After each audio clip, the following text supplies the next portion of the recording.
This is sugar water with light traveling through it and a polarizer on each side. If I rotate a polarizer, either one, you see a color change. Now, if I were to do this exact same thing with one difference, and that difference is to use water in the tube instead of sugar water, you would not see all of these colors. You would just see white light going between bright and dim. What is so special about sugar? Sugar is chiral. Chiral comes from the Greek word for hand. And quick, which hand is this? Is it my right hand or my left hand? You can tell that it's my right hand because my hands are mirror images of each other that are not the same. Chemicals can also be mirror images of each other that are not the same. So look at these two molecular models. Black in the center, 4 different groups attached that are color-coded. They are mirror images of each other.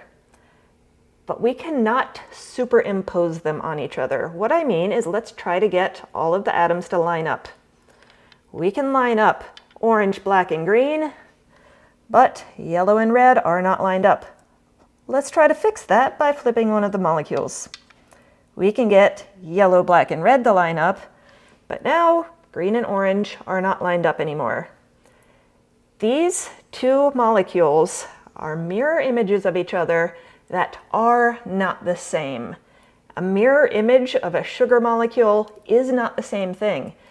And these chiral molecules interact with light in a really neat way.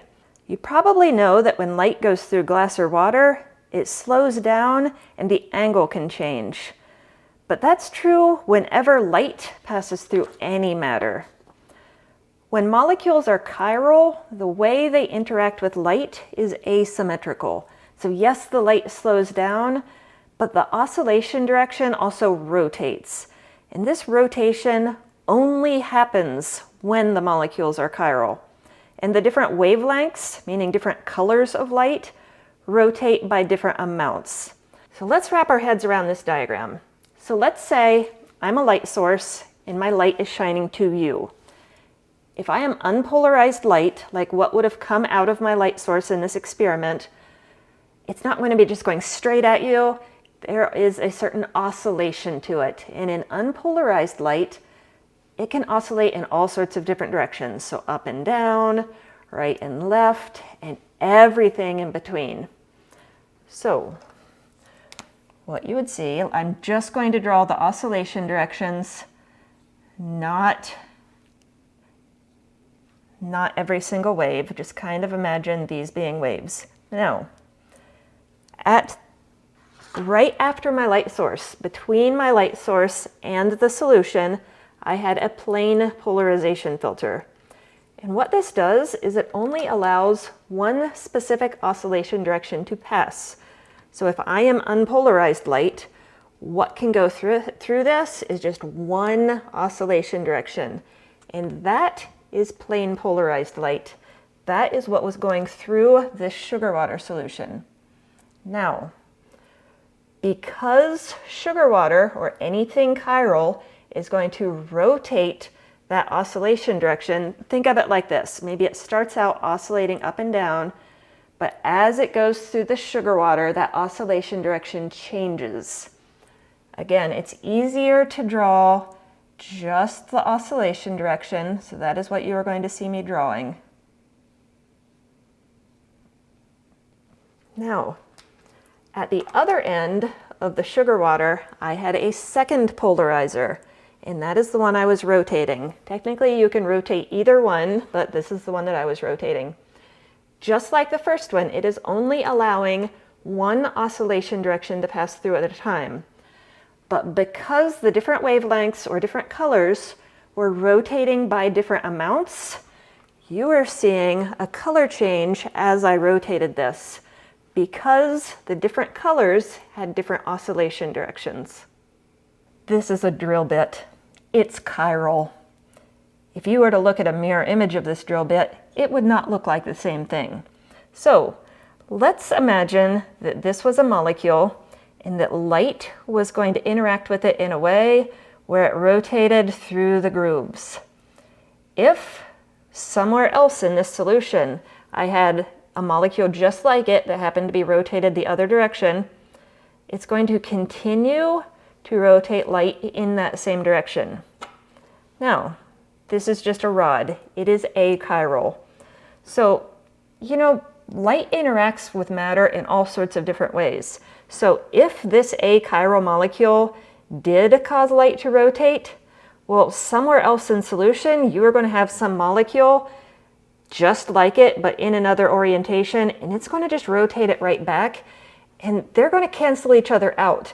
And as light travels through this whole solution, and molecules are in all sorts of different orientations, the rotations are going to cancel each other out, and you will not see an overall rotation of plane polarized light. So sugar rotates light clockwise, but other chiral molecules can just as easily rotate light counterclockwise. So if you ever see a plus or a minus inserted into a chemical name, it's there to tell you what the results of this experiment were. Plus means that the light was rotated clockwise, and minus means that it was rotated counterclockwise. But here's the kicker. The plus and the minus do not correlate with R and S. R and S has to do with some human made-up priority system of the groups, and just something we came up with to tell the difference in the structure of the two enantiomers. The plus and the minus, you cannot figure those out just by looking at the structure of a molecule. You need to perform this type of polarimeter test. So any pair of enantiomers, those molecules that, like my right and left hand, are mirror images of each other but not the same, will give you the exact same result in a lot of different chemical and physical tests. They will have the same melting point, the same boiling point. They will undergo a lot of the same chemical reactions, but they have two differences. One is that each enantiomer will rotate plane polarized light in an opposite direction, and the other is that they interact differently in chiral environments. That makes them exceedingly important for biochemistry and pharmaceuticals. So look at these two structures. This is a pair of enantiomers.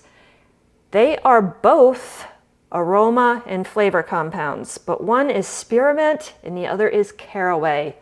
Think about how differently spearmint and caraway taste. Now, this is the structure of a drug called thalidomide, and when it was used in the late 1950s, it was a complete and total epic disaster. One of these enantiomers can be used to treat morning sickness, while the other causes severe birth defects. There are a lot of pharmaceuticals where we need one specific enantiomer, and we need to figure out how to separate enantiomers from each other. The good news is that once you have tried to separate them, we can use a simple polarimeter experiment, a lot like this one, to calculate whether or not we have separated them well enough. So next up, let's see what that math looks like.